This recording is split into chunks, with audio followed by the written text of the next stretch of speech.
Welcome everyone to the Wednesday study session that shall not be named. We're going to send our best out to Rabbi Ken Cantor, who is home with COVID. We wish you all the best.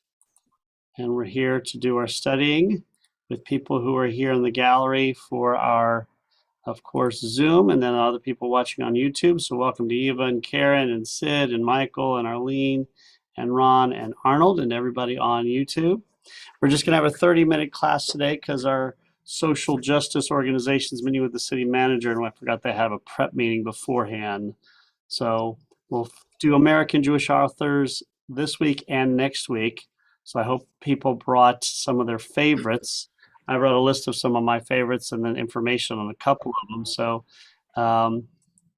American Jewish authors is very interesting because we just said, who's your favorite American Jewish author? We didn't say they have to be people who write about Jewish things. So we're just talking about history of American Jewish authors. The ones I picked to talk about were some wrote about Jewish stuff, some didn't. But I will mention we also have Jonathan Rabb, who's a member of our congregation, and Bruce Feiler, who was raised at our congregation, who are both prominent writers and Jewish, no less. So pretty impressive. So welcome to Larry and Jane, who have now joined us, and Michael, who has joined us twice, because you are doubly good. And so one of the things to do for this class is anybody who wants to talk about their Jewish author they'd like to mention, we're going to do it. But again, if you go and look on famous American Jewish authors, as you can imagine, the list is pretty extensive in every area possible. So there's no way to talk about all of them. That would, take forever. Some of them are very well known for being Jewish, like Anita Diamant and Chaim Potok.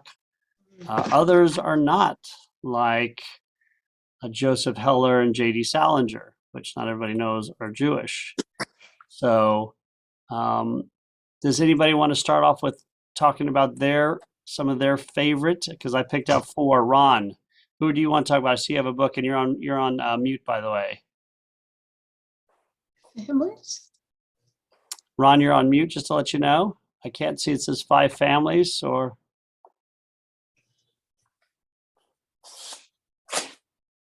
I'll invite you to unmute, Ron. There you go. There we go. Yeah, the 5 families about the mafia was written by Selwyn Rabb, not related to Jonathan Rabb. Oh wow! And it's a wonderful book, and it's the most interesting book, and the amount of research that he had to do, and it's really a fantastic book. All right, so that's Selwyn Rabb, who wrote about the mafia. Is it the Jewish mafia or just the Italian mafia? Well, by the time he wrote this book, I think the Jewish mafia and the Italians and the Russians were all intertwined. Okay. But if you need more information, Arlene has everything. All right. Arlene does have everything. All right, so Selwyn Rabb, I've not heard of him. Anybody else want to add some? Or history of Karen? Well, I think of Leon Uris right away. He's one of the first. I didn't rewrite that one down. Thank you. Yeah, and Herman Wouk. Right. Leon Uris. Who'd you say, Eva? Oh, I was saying, Paul was asking me who did Karen just say, so I said. Leon Uris Yeah. and Herman Wouk. I had Yeah. Herman Wouk as one of my favorites. Karen, anybody else?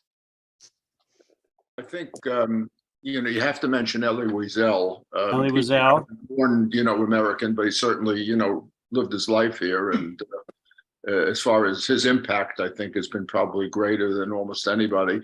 And recently I've always been a fan of Bernard Malamud and some of his, mainly through some of the movies that I like, like The Natural and some of those other movies I thought were really, really interesting.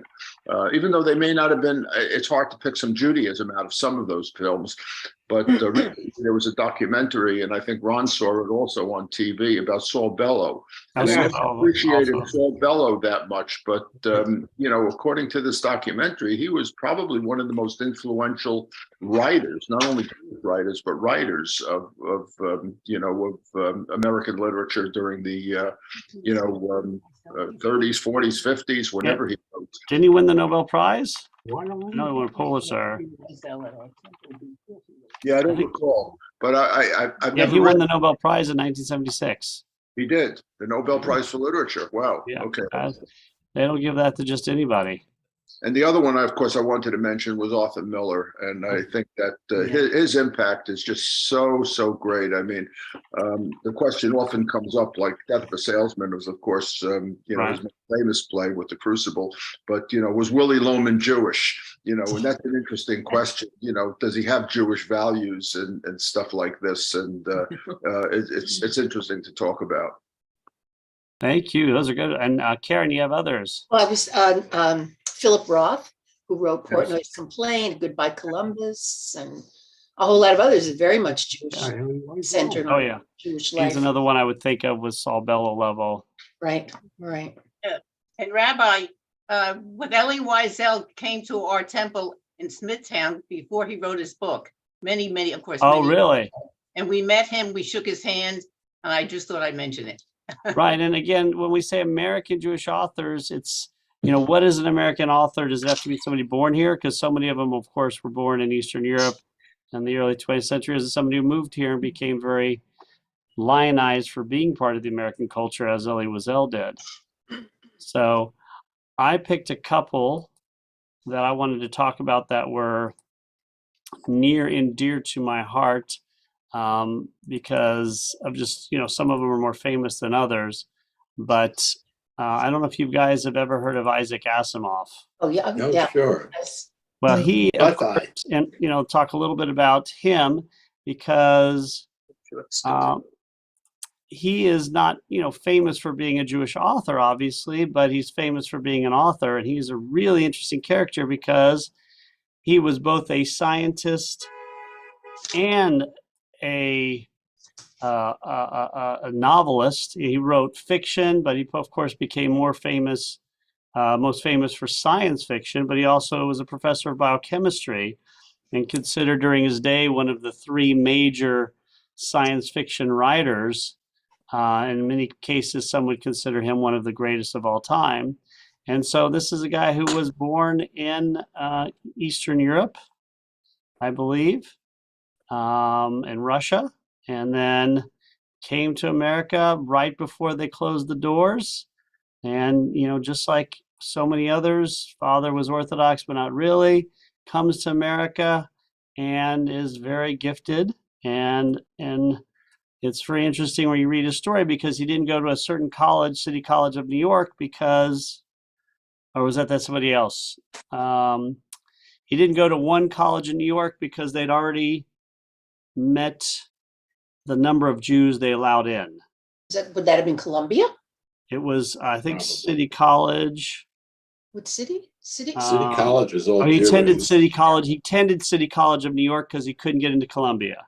Oh, maybe Yeah. that's Because it. Columbia had already exceeded the number of Jews allowed, which sounds was very Ivy strange League, today, yeah. but the quota system, it's only interesting because the quota system was publicized. I mean, can you imagine that today? Somebody saying, well, we've had enough Jews in our college now, we're not going to have any more Jews.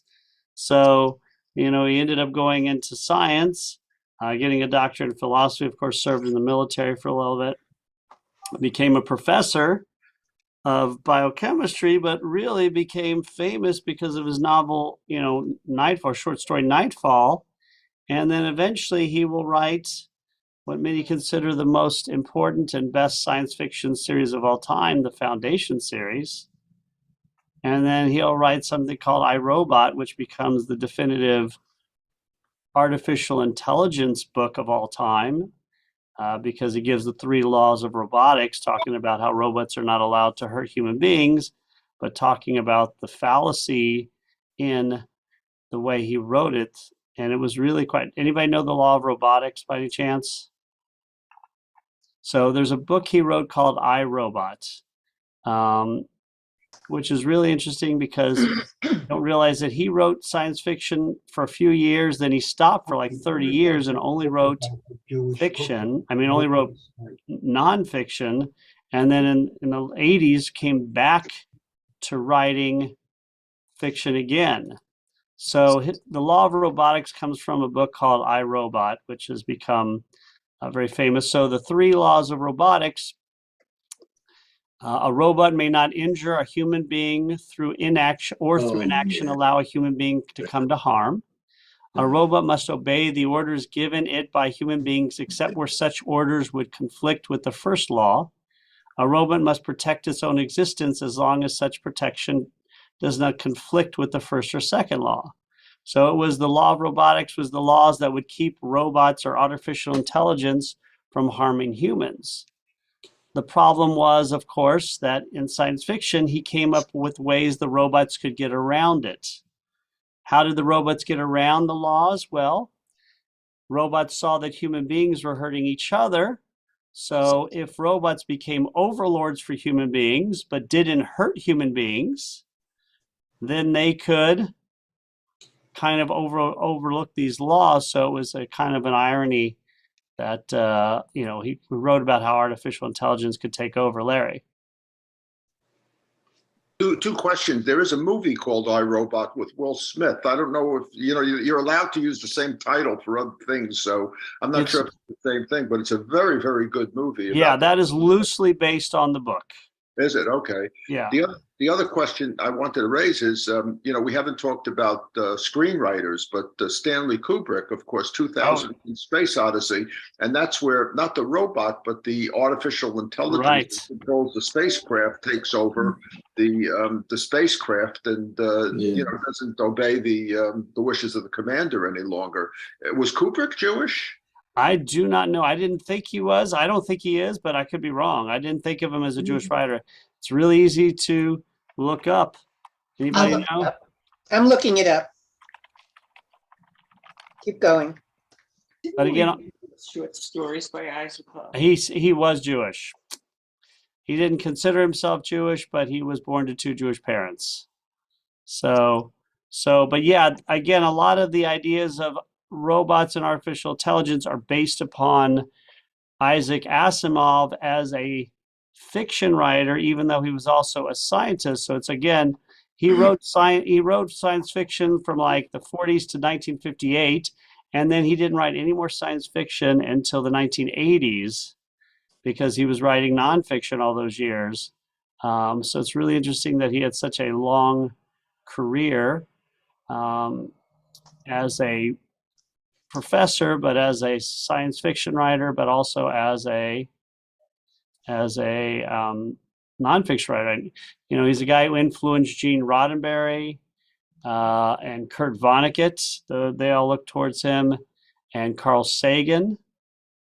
So these are people who look towards him, and he was the one who kind of was the father of all of this science fiction, just like Tolkien would be the fathers of fantasy.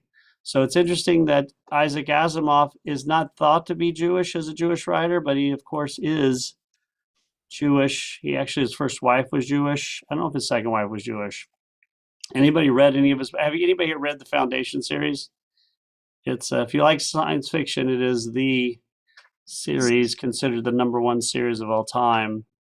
And Larry. Yeah, I know you're going to be doing a talk in Ollie, and I don't know if we'll be able to get there, but on Jewish roots of Star Trek and things like that, I think, if I read it correctly. No, I just did it. Oh, but you it wasn't did? it didn't have anything to do with Judaism. It was just science fiction and culture. Was there did you find any connection between science fiction writing and Judaism? There's a ton with all of these writers. You cannot help to have it. You have Isaac Asimov, who comes from Russia, gets out after, gets out as the formation of communism is coming. And he writes the Foundation series, which is about the end of an empire, basically. And how this one guy predicts the end of the empire and uses a new form of science to predict the future. And how the empire does kind of wants him out of the way, and how empires in the moment can't see what is going on, but how by using history he's able to say this empire is at the end. And it came from, of course, Tsarist Russia. He was born in Tsarist Russia, left during the communist uprising. So again, very much based upon that. But yeah, I think and plus the fact that they're educationally oriented as well is but there can't help you're raised in this world. You can't help but having part of your history influencing your writing. We also last time I think about some of the comic book writers. We haven't really, Yeah, we could definitely. I mean, comic book writers. If you go into that area, we're talking a lot of Jewish percent writers, and they have some kind of an idea, escape from the Superman series. Somebody's coming. I mean, the percentage of comic book writers that were Jewish was off. It was one of the most Jewish enterprises because, again, and we could talk about later, like anything else, Jewish people, we go into areas where there's little restrictions, and there were no restrictions in the comic book world. It was considered a very lowbrow area, and so they didn't mind people being Jewish. It wasn't a well-paid one either. So that's why so many Jews went into the field, especially in the 30s, and continue to be into it today. Of course, today it's a little bit more, you can make more money at it today, but still. But yeah, most of the great Jew, I mean, if we want to talk about almost all of the endearing and enduring superheroes are created by Jews. Like all but I think one. I think Captain America may not be, but maybe it was Wonder Woman who's not. I think all but one, really. But so has anybody here heard of, by the way, Harry Golden? Oh, yes. Yes. Okay, because he's not as famous. My cousin, who just passed away in her 90s, real wonderful lady, gave me a present only in America, which was a collection Yes. of his stories with the. And I never heard of him. This was years ago. So anybody, and really, now he is, as opposed to Isaac Asimov, who is Jewish, marries a Jew, but his writing is not particularly Jewish, although there's Jewish, basis in there. Harry Golden is a Jewish writer. Oh, yes. So this is a guy who, fails as a stockbroker because of the crash. He actually did time in jail for fraud, I think, and then goes to the Carolinas and starts the Carolina Israelite, which is very strange that he starts a very New York, Eastern European magazine newspaper in North Carolina. Yes. And becomes fairly successful. And he becomes kind of like a very well-known sage in many respects. He was very anti-segregation way before the civil rights movement. He was very supportive of liberal belief system. So if you haven't had a chance to read his really funny, brilliant, talks about everything seems to be from a Jewish perspective, but yet he's not just writing to Jews, he's writing to non-Jews as well. But again, if you haven't, I mean, this is a really fabulous book. And again, he was also very, famous for traveling. He traveled all around. Speaking, he spoke against the Jim Crow laws so early on that I'm not sure how he wasn't attacked more often. And of course, his most famous, well, not his most famous, but one of his famous views was he wanted to create the vertical Negro plan. Anybody remember that? It was basically something is like, well, whites don't like sitting next to blacks, but they don't mind standing next to them because we stand next to each other in lines at movies. So what we'll just do is take away all the chairs. So you don't have to sit next to somebody who's black, and because we don't mind standing next to them. So that was what he is That was his viewpoint. Just take away all the chairs for the world, and then everything's going to be better. I want to throw one more author into the mix, since you mentioned Carolinas, and right down the road in Beaufort, of course, is the home of Pat Conroy. Now, Conroy was not Jewish, but he grew up with quite a few other Jewish friends, and one of his novels, and I can't remember the name of it, talks quite a bit about anti-Semitism. And, Really, I didn't even know that. He's famous for the one that Barbara Streisand, the movie, and Nick Nolte were in, and but Evergreen. no, not Evergreen. The Prince of Tides. Prince of Tides, yeah. That's what that's the only one I know about that he did. The great Santini about the Air Force. Oh, he wrote the Citadel. Early life, but he has one that is pretty much about anti-Semitism. Really, I did not know that. I think it was almost his last novel, and I'm trying to think of the name. I wish Flossie was here because she knows it. He grew up kind of in the right in our backyard here. Really? Yeah. Well, Beaufort has a tradition of having Jewish mayors. Really? I didn't know that Kieserling either. family have Kieserling, been, yeah, the Kieserling. yeah, they've been mayors, generations have been mayors, and he just retired. The last one just Did he? retired, but I'm not sure that the present one isn't Jewish also. I don't know.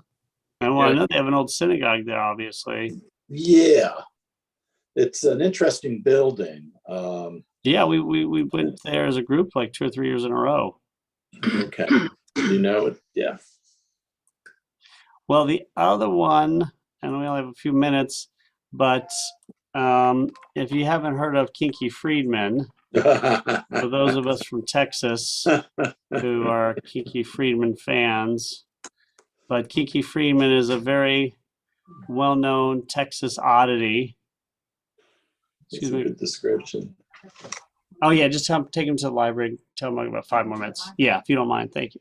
So he is, of course, very well known in the Jewish. Everybody knows him if you're in the Jewish community, or at least know somebody who knows him. So Kinky Friedman is a Texas legend.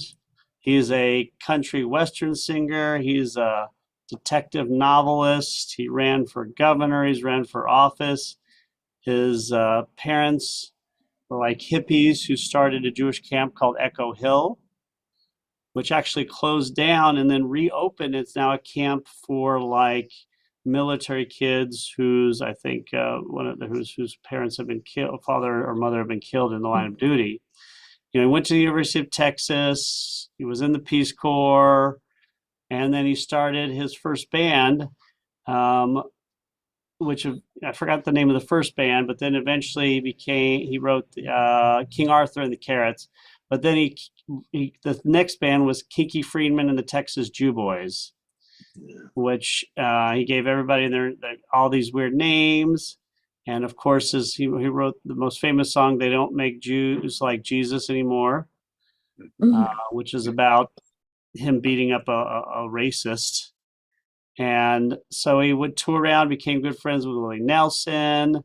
Bob Dylan was kind of like a Democratic Republican, had all these strange views. Not strange, but he would have views. He's the only person ever to have a show on Austin City Limits that was not shown, not aired.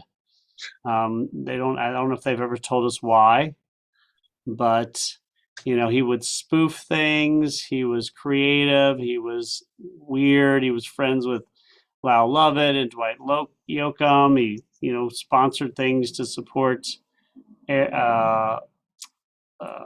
help save land, and then he started writing detective novels, where of course he was the hero, and he's kind of like the Sherlock Holmes. And I read 1 or 2 of them, and they're not too bad. And then he wrote for Texas Monthly for years as well. And again, so I was in Dallas, I think, when they have a documentary about him. They showed a documentary about him. This was like 2004. And they have Bill Clinton reading one of his stories. and he can't stop laughing. Like Bill Clinton is just literally cracking up. He's trying to read. And then they interview Willie Nelson about Kinky Friedman's music career. And the question is, well, do you consider Kinky Friedman a good guitar player? And Willie Nelson's like, no. Do you consider him a good singer? And Willie Nelson's like, not really. What about a good, writer for music? He's like, no, not either. It's funny to watch him, Willie Nelson talk about his good friend. So Kinky Friedman, if you haven't read his detective novels, very interesting, very strange. But you can go on look online about him, about his running for election, his political issues. He's very anti-immigration, but he's very Democrat in some ways and very Republican in some ways. And he's friends with everybody in the state, basically. He's been in movies. He has said things that he shouldn't say and gotten away with somehow. And he wrote a lot of mysteries too. He probably like 10 to 15 of them. He's still alive? He's still alive. He went to college with my uncle was in college with him. So he's the same age as my mom was. So he's 78-ish. 78. Yeah, 78. So still doing, Upset, yeah. and he still lives in, the camp they have is in Kerrville, which is in like the hill country outside San Antonio and Austin, beautiful country. And so he is one of the ones that, are very famous, but kind of obscure to some people. Is a very good chess player, just one of these jack of all trades who is, I think he was on Saturday Night Live. He's saying it. He claimed to be the first full-blooded Jew to sing at the Grand Ole Opry. Mhm. So that's Kinky Friedman. So that's another interesting one. So Harry Golden, Kinky Friedman, really two of the stranger ones, and Isaac Asimov. I wanted to get some people. So for next week, we're going to do American Jewish authors. If you want to bring any information about some of your favorite American Jewish authors, especially stuff that's interesting, I was going to talk about Joseph Heller as well, which not everybody knows is Jewish, or was Jewish. So very interesting. So sorry I'm leaving so early, but a pleasure, guys. We got the Purim Spiel coming up on March 5th, and I got to send the parts to you guys, so I apologize. I'm late that it's been written by somebody. I just haven't seen them. All right, guys, stay safe, everyone. You too. And we're going to go meet with the city manager to see if we're going to check up on some of the things that he worked with us on for for starting the fund for housing for those who can't afford them. So you guys stay safe. And Shabbat Shalom. And if anybody talks to Rabbi Cantor, please give him my best. I will.